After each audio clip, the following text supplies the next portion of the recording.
நீங்கள்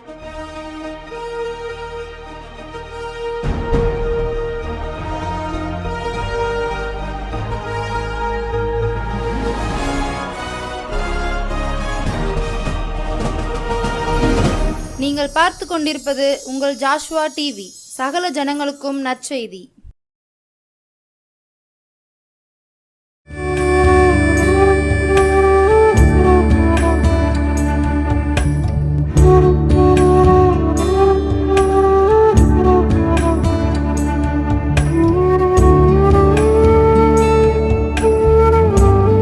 thank you Jesus. Hallelujah. பரலோக பிதாவே நன்றி சொல்கிறேன். இந்த நல்ல நேரத்துக்காக நன்றி சொல்கிறேன் ஏசப்பா. உங்கள் கருத்திலே தாழ்த்திருந்த புதிய வருஷத்தில் அன்னவரே உம்முடைய நாமத்தை மகிமைப்படுத்த உதவி செய்ததுக்காக கோடி ஸ்தோத்திரங்கள் ஏசப்பா. பெரிய காரியம் செய்யுங்க, கிருபையை சொன்னுகளோட்டு பாதுகாத்து கொள்ளுங்க. இயேசுவின் நாமத்திலே ஜெபிக்கிறோம் நல்ல பிதாவே, ஆமென். அன்பான ஜோசுவா டிவி நேயர்களுக்கு இயேசுவின் நாமத்திலே நன்றி சொல்கிறேன். இந்த புதிய வருஷத்திலே உங்களை யாவரையும் வாழ்த்தி ஆசீர்வதிக்கிறேன். பழைய வருஷத்திலே உள்ள கண்ணீர்கள், கவலைகள், பிரச்சனைகள், பாடுகள், நிந்தைகள், அவமானங்கள், போராட்டங்கள், மரணக்கட்டுகள் எல்லாவற்றையும் கர்த்தர் மாற்றி புதிய வருஷத்தில் ஒரு பெரிய ஆசீர்வாதத்தை கர்த்தர் நிச்சயமாக நமக்கு தரப்போகிறார். ஒரு வேளை பழைய வருஷத்தில் நீங்கள் மரணத்தை சந்திச்சிருக்கலாம், சில போராட்டங்கள் சந்திச்சிருக்கலாம், கவலைகள், கடன் பிரச்சனைகள், அப்படி சொல்லி நிறைய காரியங்களை சந்திச்சிருக்கலாம். அது எல்லாம் ஏசப்பா மாற்றி தந்து புதிய வருஷத்துல உங்களை நிச்சயமாகவே ஆசீர்வைப்பேன் கர்த்தர் வாக்கு பண்ணுகிறார். பெரிய காரியம் செய்கிறவர். நீர் பாய்ச்சலான தோட்டத்தை போலிருப்பாயே, வற்றாத நீரூத்தை போலிருப்பாயே. நீர் பாய்ச்சலான தோட்டத்தை போலிருப்பாயே, வற்றாத நீரூத்தை போலிருப்பாயே. வாழ்ந்திருப்பாயே, நீ செழித்திருப்பாயே, வாழ்ந்திருப்பாயே, நீ செழித்திருப்பாயே. வற்றாத நீரூற்றை போலிருப்பாயே, வற்றாத நீரூற்றை போலிருப்பாயே. Thank you Jesus. சங்கீதம் புஸ்தகம் 115 சங்கீதம் 14 வசனம் சொல்கிறது, கர்த்தர் உங்களையும் உங்கள் பிள்ளைகளையும் வர்த்திக்க பண்ணுவார். இந்த வருஷம் ஆண்டவர் கொடுத்த வாக்குத்தத்தம், உங்களையும் உங்கள் பிள்ளைகளையும் வர்த்திக்க பண்ணுவார். வர்த்திக்க பண்ணுகிற தேவன், ஆசீர்வதிக்கிறவர், பெருக பண்ணுகிறவர், வர்த்திக்க பண்ணுவார். அப்படின்னா எவ்வளோ பெரிய ஆசீர்வாதம். ஹல்லேலூயா. ஆண்டவர் அப்படி தருவேன்னு சொல்லி வாக்கு பண்ணுகிறார். சர்வ வல்லவர் உங்களையும் உங்கள் பிள்ளைகளையும் ஆசீர்வதிக்கிற தேவன் பாருங்க. அது மட்டும் இல்லை, சங்கீதம் 12 என்ன சொல்லப்பட்டிருக்கு? சங்கீதம் 115:12 சோத்திரம். கர்த்தர் நம்மை நினைத்திருக்கிறார், அவர் ஆசீர்வதிப்பார். இஸ்ரவேல் குடும்பத்தாரே ஆசீர்வதிப்பார், ஆரோன் குடும்பத்தாரே ஆசீர்வதிப்பார். கர்த்தர் நினைக்கிற தேவன். மனுஷன் மறந்துடுவான், ஆனால் ஆண்டவர் நம்மை மறக்காத தெய்வம். அவர் நம்மை நினைக்கிற தேவனாய் இருக்கிறார். அவர் நினைத்து நம்மை ஆசீர்வதிக்கிறவர். நம்முடைய கஷ்டத்தை நினைக்கிற தேவன், நம்முடைய பாடுகளை நினைக்கிற தேவன், நம்முடைய நிந்தைகளை நினைக்கிற தேவன், நம்முடைய கடன் பிரச்சனை நினைக்கிற தேவன். அவர் நம்மை நினைத்து நம்மை ஆசீர்வதிக்கிறவர், நினைத்து பார்க்கிற தெய்வம். ஹல்லேலூயா. பாருங்கள், அவர் மறக்கவே மாட்டார். மனுஷன் மறந்துடுவான். மனுஷனுக்கு ஒரு நன்மை செய்யுங்க, மறந்துடுவாங்க. ஆனால் ஏசப்பா கண்டிப்பாக நம்மை மறக்காத தெய்வம். எத்தனை காரியங்கள் வந்தாலும், எத்தனை மனுஷர்கள் நம்மை புறம்பே தள்ளினாலும் ஆண்டவர் நம்மை தள்ளாத தெய்வம், நம்மை நினைக்கிற தெய்வம். அவர் நமக்கு நினைத்து நம்மை ஆசீர்வதிக்க அவர் உண்மையுள்ள தேவனாய் இருக்கிறார். பாருங்கள், அவர் ஆபிரகாமே ஆசீர்வதித்திருக்கிறார். ஹல்லேலூயா. ஆதியாகமம் புஸ்தகம் 12ஆம் அதிகாரத்தில் இப்படியாக சொல்லப்பட்டிருக்கிறது, கர்த்தர் ஆபிரகாமை நோக்கி, உன் தேசத்தையும் உன் இனத்தையும் உன் தகப்பனுடைய வீட்டையும் விட்டு புறப்பட்டு உனக்கு நான் காண்பிக்கும் தேசத்துக்கு போ அப்படின்னு சொல்கிறாரு. Praise the Lord. ஆபிரகாம் நோக்கி, உன் தேசத்தை விட்டுரு, உன் இனத்தை விட்டுரு, உன் தகப்பனுடைய வீட்டையும் விட்டு புறப்பட்டு நான் உனக்கு காண்பிக்கும் தேசத்துக்கு போ. பாருங்கள், எவ்வளோ தெளிவாக ஆபிரகாம் நோக்கி ஆண்டவர் சொல்கிறார் பாருங்கள். ஆபிரகாம் உடனே கீழ்ப்படிஞ்சான். நம்ம கீழ்ப்படியவே மாட்டோம். ஆண்டவர் சொன்ன வார்த்தைக்கு நிறைய பேர் கீழ்ப்படுகிறதே கிடையாது. கீழ்ப்படிஞ்சாதான் இந்த தடவை ஆசீர்வாதங்கள் கிடைக்கும். இந்த வருஷம் நம்ம ஆண்டவர் சொன்ன வார்த்தைக்கு நாம் கீழ்ப்படியும் போது கண்டிப்பாக நம்மை ஆசீர்வதித்து உயர்த்த அவர் வல்லமை உள்ள தேவனாக இருக்கிறார். பாருங்கள், நான் சொல்கிற உன் ஜனத்தை விட்டுருங்காரு, உன் தேசத்தை விட்டுருங்காரு, உன் தகப்பனுடைய வீட்டையும் விட்டுரு. வீட்டை விடு, ஜனத்தை விடு, தேசத்தை விடு, எல்லாத்தையும் விட்டுட்டு நான் காண்பிக்கிற தேசத்துக்கு போ. அங்கே நான் உன்னை ஆசீர்வதிப்பேன். அது என்ன ஆசீர்வாதம் கொடுக்குறார்? நான் உன்னை பெரிய ஜாதியாக்கி. ஆதியாகமம் புஸ்தகம் 12:2 இப்படியே சொல்லப்பட்டிருக்கிறது. நான் உன்னை பெரிய ஜாதியாக்கி உன்னை ஆசீர்வதித்து உன் பேரை பெருமைப்படுத்துவேன், நீ ஆசீர்வாதமாய் இருப்பாய் அப்படின்னு சொல்லப்பட்டிருக்கு. பற்றியெல்லாம் அவர் ஆசீர்வதிக்கிற தேவன். ஆண்டோடைய வார்த்தைக்கு கீழ்ப்படியும் போது தான் ஆசீர்வதிப்பார். கீழ்ப்படியாமல் ஆசீர்வாதம் கிடைக்காது. இந்த வருஷத்தில் ஆண்டவர் வர்த்திக்க பண்ணுவேன், உங்களை வர்த்திக்க பண்ணுவேன்னு கர்த்தர் சொல்கிறார். வர்த்திக்க பண்ணுகிறது எவ்வளோ பெரிய ஆசீர்வாதம் பாருங்கள். இப்போ 10ஐயும் 2ஐயும் கூட்டுனா 12 ஆகும். கூட்டல் 10ஐயும் 2ஐயும் பெருக்குனா 12 20 ஆகும். ஆனால் 10ஐயும் வர்த்திக்க பண்ணுதல் அப்படின்னா மடங்குன்னு அர்த்தம். மடங்காக ஆசீர்வதிக்கிறவன் நம்மை மடங்காக ஆசீர்வதிக்க போகிறார் பாருங்க. அல்லேலூயா. அப்போ அந்த 10ஐயும் மடங்காக ஆக்கும்போது அல்லேலூயா 100ஆக மாறுகிறது. அதுதான் ஆசீர்வாதம். அதுதான் நம்முடைய தொழில், அப்படி ஒரு ஆசீர்வாதம். நம்முடைய கையின் பாசத்தில் ஆசீர்வாதம், நம்முடைய ஊழியங்களிலேயே ஆசீர்வாதம். அல்லேலூயா. அப்படி நம்மை ஆசீர்வதித்து உயர்த்துவேன், உங்களை வர்த்திக்க பண்ணுவேன் கர்த்தர் சொல்கிறார். வர்த்திக்க பண்ணுதல்னா அதுதான் அர்த்தம், மடங்காக ஆசீர்வதிக்கிறவர். ஈசாக்கு தேசத்தை விதைவித்தான் 100 மடங்கு ஆசீர்வாதம் கிடச்சிச்சு பாருங்கள். நான் இப்பொழுது இருக்கிறதை பார்க்கல, நான் உங்களுக்கு 1000 மடங்கு ஆசீர்வதிப்பேன். அப்படி மடங்காக கர்த்தர் நம்மை ஆசீர்வதிக்கிற தேவன். அல்லேலூயா. பாருங்கள், ஆண்டவராய் தெய்வம் நம்மை ஆசீர்வதிக்கிறவ சோத்திரம். அதுவும் மடங்காக ஆசீர்வதிக்க வர்த்திக்க பண்ணுகிற தெய்வம். வர்த்திக்க பண்ணுகிறார். ஆபிரகாமே அப்படி தான் வர்த்திக்க பண்ணி ஆசீர்வதிச்சார். உன்னை பெரிய ஜாதியாக்குவே சொன்னார். முதலாவது பெரிய ஜாதியாக ஆசீர்வதிக்கிறாரா, பெரிய ஜாதியாக்குவேன். அடுத்தால என்ன சொன்னார் பாருங்க, சோத்திரம். நான் உன்னை ஆசீர்வதித்து உன் பேரை பெருமைப்படுத்துவேன்னு சொல்கிறார். பேரை பெருமைப்படுத்தலையும் மடங்காக ஆசீர்வதிக்கிறாரா சோத்திரம். அல்லேலூயா. பெரிய ஜாதியாக்குவார்.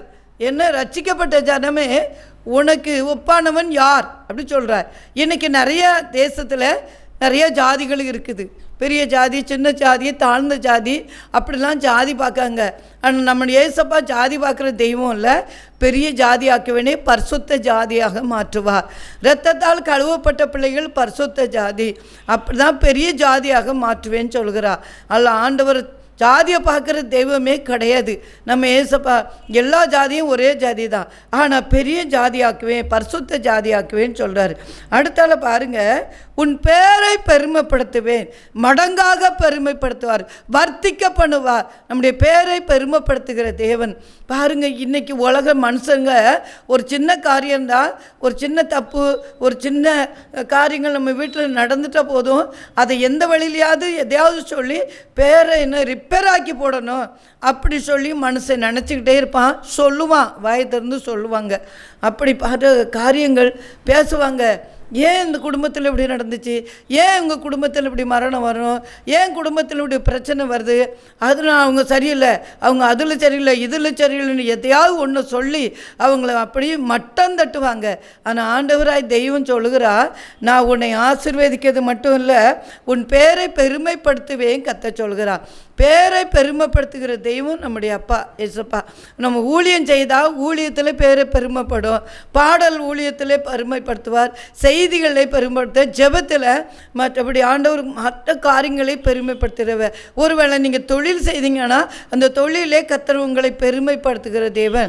நீங்கள் எந்த பேர் வச்சு நீங்கள் தொழில் நடத்துகிறீங்களோ, கடை வச்சுருக்கீங்களோ தெரியாது, அதில் உங்களை பேரை, உங்கள் கடையுடைய பேரை பெருமைப்படுத்தி இந்த வருஷத்தில் வர்த்திக்க பண்ணுவேன் கர்த்தர் வாக்கு பண்ணுகிறார்.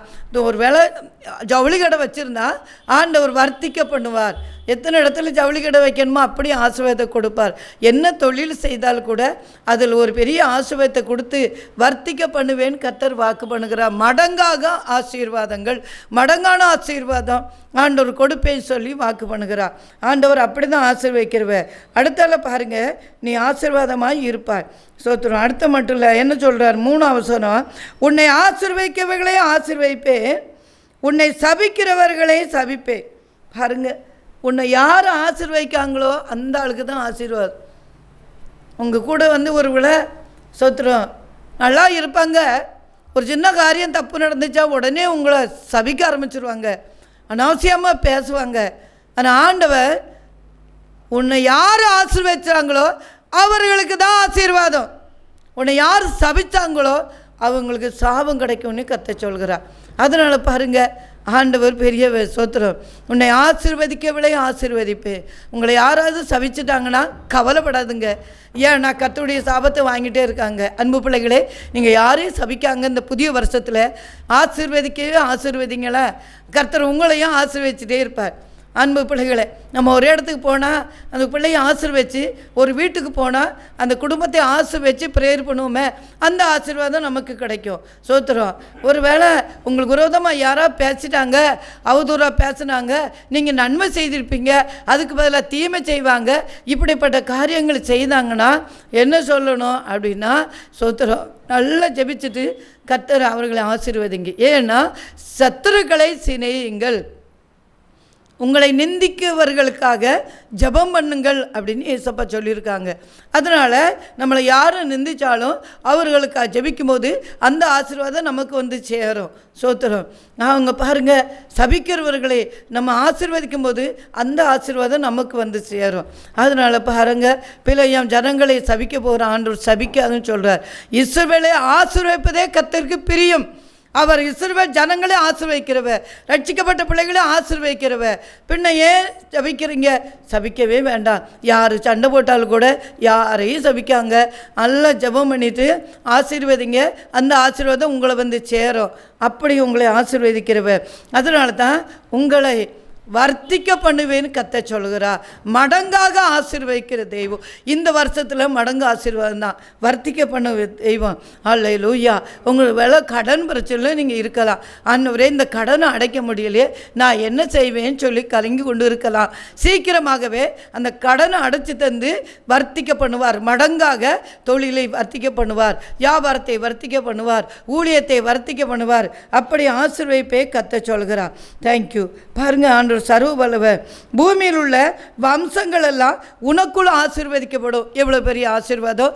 ஒருவேளை ஊழியத்தில் கொஞ்சம் ஆத்துமாக்கள் தான் உங்கள் மூலமாக ரட்சிக்கப்பட்டிருப்பாங்க, கொஞ்சம் ஆத்துமாக்களுக்கு தான் ஆசீர்வாதம் கிடைச்சிருக்கும். இந்த வருஷத்தில் பரிசுத்த ஆவியானவர் சொல்லுகிறா, நீங்கள் பிரைஸ் அல்லாட் ஹல்லேலூயா, சகல ஜனங்களும் ஆசீர்வதிக்கும்படியாக ஆண்டவர் நிறைய ஆத்துமாக்களும் உங்களுக்கு தரப்போகிறார். நிறைய ஆத்துமாக்களுக்கு ஆசீர்வாதம் கொடுக்க போகிறார். நிறைய ஆத்துமாக்களை உங்கள் மூலமாக ரட்சிக்க போகிறார். நிச்சயமாக ஆண்டவர் அதைத்தான் செய்வார். ஏன்னா உங்களை வர்த்திக்க பண்ணுவேன்னு சொல்கிறார். 27 அப்படி அருமையான பிள்ளைகள் நிறைய பேருக்கு ஜெபிச்சு அவங்களை வர்த்திக்க பண்ணும்போது அப்படிப்பட்ட ஆத்துமாக்கள் வர்த்திக்க பண்ண முடியா. சபை நிறைய ஆத்துமாக்களை உங்களுக்கு தரப்போகிறார். சபை நிரம்பி வழியும்படி ஆத்துமாக்கள் ஆண்டவர் தருவே சொல்லி வாக்கு பண்ணுகிறார். ஆண்டவருடைய வார்த்தைக்கு கீழ்ப்படியும் போது அப்படிப்பட்ட காரியங்கள் நடக்கும். பேதுரு யோவானும் மீன் பிடிச்சாங்க. ராமுழுதும் அந்த கடலில் தான் மீன் பிடிக்காங்க. எந்த மீனும் கிடைக்கல. எவ்வளோ கஷ்டப்பட்டிருப்பாங்க, வேதனையோடு இருக்கிறாங்க. மீன் ஒன்றும் கிடைக்கலையும் சொல்லி ஆண்டவர் பார்க்கிறார். புசிக்க ஏதாவது இருக்கா அப்படின்னு கேட்குறார். அவர் ஒன்றுமே இல்லையா ஆண்டவரை, நாங்கள் ராமுழுதும் மீன் பிடிச்சோம், ஒன்றுமே கிடைக்கலன்னு சொல்கிறாங்க. ஏசப்பா சொல்லுங்க, ஆழத்திலே வலையை கொண்டு போடு. அதே கடலில் தான் திரும்பவும் வலையை கொண்டு போடு. இரவு முழுவதும் மீன் பிடிச்சி ஒன்றும் கிடைக்கல, ராமுழுவதும் மீன் பிடிச்ச ஒன்றும் கிடைக்கல. ஆனால் பாருங்கள், ஆழத்திலே வலையை கொண்டு போடுங்கன்னு சொன்னோடனே அந்த வலையை அந்த சீசர்கள் கீழ்ப்படுகிறாங்க. ஆபிரகாம் கீழ்ப்படிஞ்சா ஆசீர்வதிக்கப்பட்டான். அதே போல் அந்த சீசர்கள் கீழ்ப்படிந்து அந்த வலையை கொண்டு போடுறாங்க, ஆழத்திலே போடுறாங்க. வலை கிழிந்து போகத்தக்கத மீன் கிடச்சிச்சு.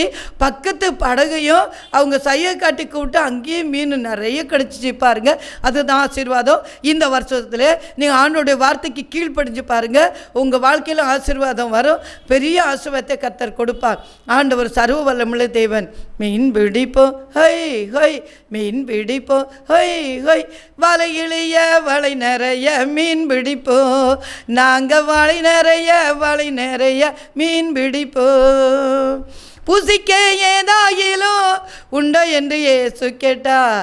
புசிக்க ஏதாகிலும் உண்டோ என்று இயேசு கேட்டார். ஒன்றும் இல்லையே, ஒன்றுமே இல்லையே, ஒன்றும் இல்லையே, ஒன்றுமே இல்லையே. பாருங்க, அப்படியே சொன்னாங்க பேதுரு யோவானும். ஆழத்திலே வலைகளை போடுங்கள் என்று சொன்னார். ஆழத்திலே வலைகளை போடுங்கள் என்று சொன்னார். வலையும் கிழியத்தக்க மீன்களும் கிடைத்ததையா. வலை கிழிந்து போகத்தக்கதாக மீன்கள் கிடைச்சிச்சு. அப்படி ஆசீர்வாதம். அதுதான் இந்த வருஷம் வர்த்திக்க பண்ணுவேன்னு சொல்லி கர்த்தர் வாக்கு பண்ணுகிறார். உங்களை வர்த்திக்க பண்ணுவேன், உங்களுடைய தொழிலை வர்த்திக்க பண்ணுவேன், உங்கள் வியாபாரத்தை வர்த்திக்க பண்ணுவேன், உங்களுடைய ஊழியங்களை வர்த்திக்க பண்ணுவேன், என்னென்ன காரியத்தை நீங்கள் இருக்க அது செய்கிறீங்களோ அது எல்லாம் வர்த்திக்க பண்ணுவேன்னு சொல்லி கர்த்தர் வாக்கு பண்ணுகிறார். மடங்கான ஆசீர்வாதம். அல்லேலூயா. அப்படிப்பட்ட ஆசீர்வாதம் கொடுக்கறதுக்காக நன்றி சொல்கிறேன் ஏசப்பா. கண்கள் மூடி ஜெபிப்போம். பரலோக தந்தையே நன்றி சொல்கிறேன். இசப்பா முழங்கால் போட்டு ஜெபம் பண்ணுங்க. இந்த புதிய வருஷத்தில் கண்டிப்பாக உங்களை ஆசீர்வதிப்பேன் கத்த சொல்ல வர்த்திக்க பண்ணுவேன். அதுதான் மடங்கான ஆசீர்வாதம் கிடைக்க போகுது அன்பு பிள்ளைகளை. ஆண்டவரே சோத்திரம். இந்த முழங்கால் போட்டிருக்க பிள்ளைகளை கண்ணோக்கி பாருங்கள். இந்த புதிய வருஷத்தில் பிள்ளைகளை வாழ்த்தி ஆசீர்வதிக்கிறேன். நீ யாரை வாழ்த்தி ஆசீர்வதிக்கிறாயோ அவர்கள் ஆசீர்வதிக்கப்பட்டிருப்பான்னு சொன்னீங்களே. பிள்ளைகளை வாழ்த்தி ஆசீர்வதிக்கிறேன். சகல ஜனங்களும் உனக்குள் ஆசீர்வதிக்கப்படுவார்னு சொன்னீங்களே. சகல ஜனங்களுக்காக ஜெபிக்கிறேன் ஏசப்பா. வர்த்திக்க பண்ணுங்கப்பா. அல்லேலூயா. அப்படி செய்கிறதுக்காக நன்றி. தொழிலை வர்த்திக்க பண்ணுங்க, வியாபாரத்தை வர்த்திக்க பண்ணுங்க. அல்லேலூயா. தேங்க்யூ. அப்படி ஆசீர்வதிக்கிறதுக்காக நன்றி சொல்கிறேன் ஏசப்பா. கடன் பிரச்சனை உள்ள பிள்ளைகள் கடன் பிரச்சனை மாற்றி இந்த வருஷம் வர்த்திக்க பண்ணுங்க. உங்களுடைய கருத்திலே தாழ்த்துறேன். பெரிய காரியம் செய்யுங்கப்பா. ஆராய்ந்து முடியாத பெரிய காரியங்கள், எண்ணி முடியாத அதிசயங்களை செய்கிறதுக்காக நன்றி. கிருபைக்குள் மறைத்து கொள்ளுங்க. தேவக்கார பரிசுத்தக்கார கூட இருக்கிறக்கார நன்றி சொல்கிறேன். அதிசயங்கள் அற்புதங்கள் நடக்கட்டும் ஏசப்பா. பிள்ளைகளை வர்த்திக்க பண்ணுங்க ஏசப்பா. ஆபிரகாம் சொல்லுக்கு கீழ்ப்படிஞ்சா ஆபிரகாமை ஆசீர்வதித்து வர்த்திக்க பண்ணினார். அதே போல் கீழ்ப்படி பேதுரு யோவானும் கீழ்ப்படிஞ்சு மீன் பிடிச்சாங்க. வலை கிழிந்து போகத்தக்கத மீன் கடிச்சிச்சு. அதுபோல் அருமையான பிள்ளைகள் வர்த்திக்க பண்ணி ஆசீர்வாதத்தை கொடுத்துருங்க. Thank you Jesus. Thank you my lord. Thank you my master. Thank you my father. Thank you my டேடியை நன்றி சொல்கிறேன். இந்த புதிய வருஷத்தில் பிள்ளைகளை வாழ்த்தி அல்லேலூயா ஆசீர்வதிக்கிறேன். பிள்ளைகளை வர்த்திக்க பண்ணுங்க. பெரிய காரியம் செய்யுங்க. கிருபை சொந்தங்கள்ட்டு பாதுகாத்து கொள்ளுங்க. அற்புதங்கள் அதிசயங்கள் நடக்கட்டும். Thank you Jesus. இயேசுவின் நாமத்தில் ஜெபிக்கிறோம் நல்ல பிதாவே. ஆமென்.